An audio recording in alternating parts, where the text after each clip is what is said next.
visu rudeni un pavasari mēs baigi forši turējāmies, neslimojām. Un tagad pagājušo nedēļu es dabūju iesnas un arī mazie nolikās. Un es ieliku savā Instagram storijā bildi šo te ar aparātiņu un tad sāka birkt vēstulītes. Kas tas ir? Vai tas ir elektriskais puņķu atsūcējs? Kāda ir mana pieredze? Vai es iesaku? Tāpēc es domāju, ka es varētu visu informāciju apkopot šajā video. Un jā, šis te aparātiņš, jeb kā balss viņu sauc, ir tie roboti, kas sūc mājās grīdas.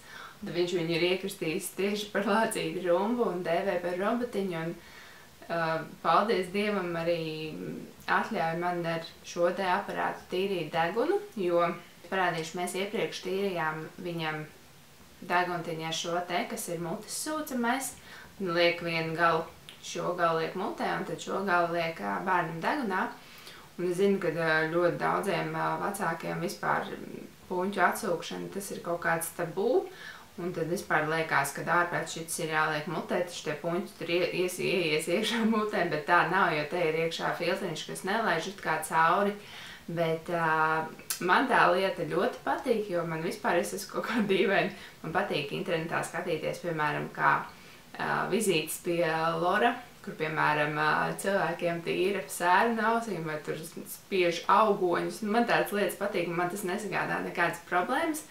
Bet problēma ar šo bija tāda, ka te, kad tu sūc bērnam pats, pielieto savu spēku, tu īsti nesaproti, cik to kontrolēti var darīt, vai nav pa stipru, vai bērnam tur nevar satraumēt kaut ko. Līdz ar to šis elektriskais aparāts ir ļoti laba alternatīva, jo tas ir speciāli izstrādāts priekš bērniem ar speciālu ātrumu, ar dažādiem ātrumiem. Viņu var lietot gan zīdainim, mēs lietojam mazākiem bērniņiem, kam šobrīd ir 2,5 mēneši, gan arī Paulam, kam ir 2,5 gadi, jo tur ir dažādi 3 ātrumi. Ļoti ērti viņu ir lietot, es viņu varu paņemt tuvāk. Viņš izskatās šādi, tā kā spēļu lācīts, no sākuma pat nepateiks, kas tas ir. Un tad viņam iet trubiņa, krīt lejā. Tad viņam iet trubiņa kopā ar šādu te uzgalīti. Tas uzgalīts jācās ārā, lai viņu var izmazgāt. Un te augšdaļā ir tā poga, kas regulē to ātrumu, to sūkšanas stiprumu. Viņš darbojās ar elektrību, tad viņam te aizmugurē sprauž iekšā, dibenā sprauž vadu.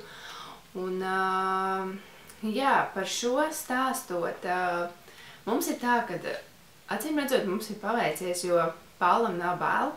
Pauls ļoti labi sadarbojās. Protams, tā visa padarīšana nav diezko patīkama, bet pirms es viņu, tā teikt, izmēģināju Paulu, es arī izmēģināju sevīm, jo, kā jau teicu, mums bija iesnas.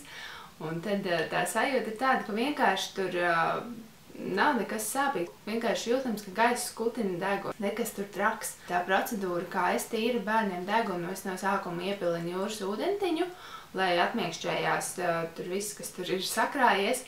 Un tad lieku degunā šo te uzgalīti un sūcu ārā puņķīšus. Šim aparātam atšķirībā no šī ir, manuprāt, 3 mīnusi.